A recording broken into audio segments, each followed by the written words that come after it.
we just found a koala. We've been here all night doing about 58 hectares at Tucson Wildlife Sanctuary, and we detected 8 koala in a place where, when we came a couple of years ago, we only detected 1.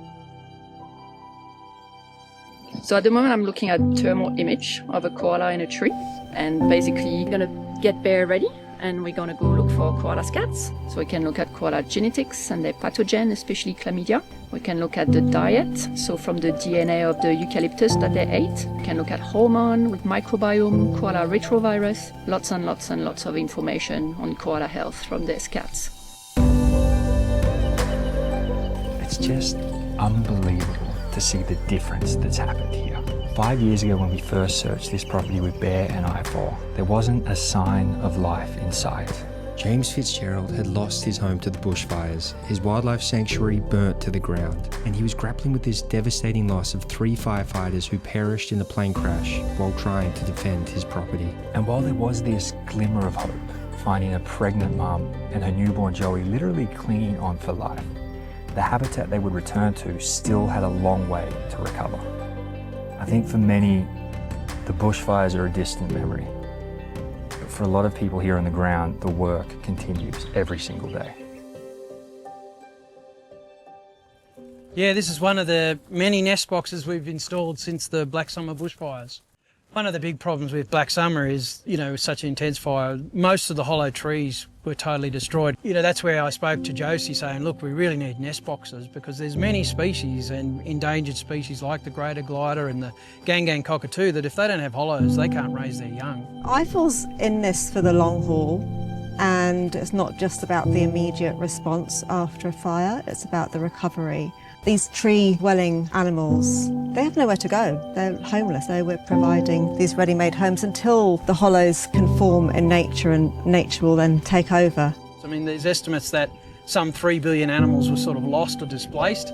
Well, okay, those ones that were lucky enough to make it, let's help them breed up so that, long before we have another fire, there's enough there that we don't lose these species. This is one of the marsupial dens that we installed after the fire. A lot of the ground cover and the natural dens were destroyed, so we thought we'd give animals a bit of a helping hand. This is a world first actually. They are to provide shelter for small marsupials like quolls, antechinus, eastern pithy possum. They've got a special little mezzanine level as well, so the smaller animals can be safe from predators. Now, what's the significance of something like this, especially after bushfires? So this provides much needed shelter for those animals that have lost their homes. So not only did tree-dwelling animals lose their homes, ground-dwelling animals lost their burrows too. The koala is like the flagship species, so to speak, but there are so many little-known species that don't get as much attention. So IFAW is about looking after every animal. It feels pretty amazing to be back. So we surveyed about 2 weeks after the fire, and some places there was no canopy, just burned trees and ashes. And then we came back 2 years post-fire, and we collect a lot of koala scats and basically compare the health of the koala. And now 5 years post-fire, we compare the density, and where we found 6 koala, we found about 15. And 4 were female with Joey.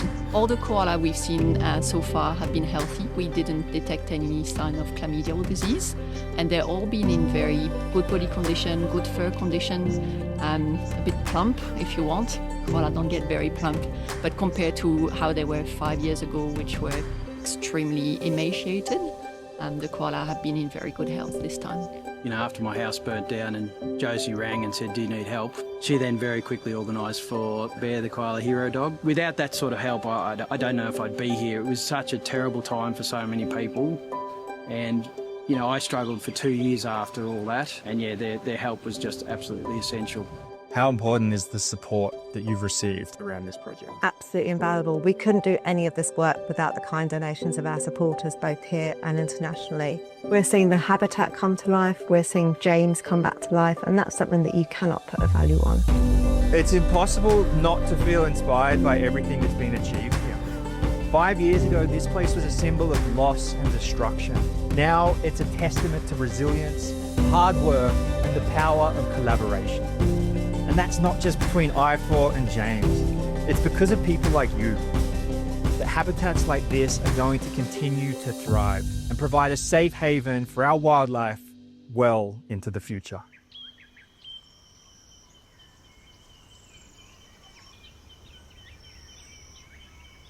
Do you think Bear recognised that he had returned here? I have no idea whether he can recognize whether he's back here. Did he recognize you? I don't know if he cares. I think he focuses more on who's got the stick to throw, who's got my toy to throw. He recognizes the toy. Yep. Yep.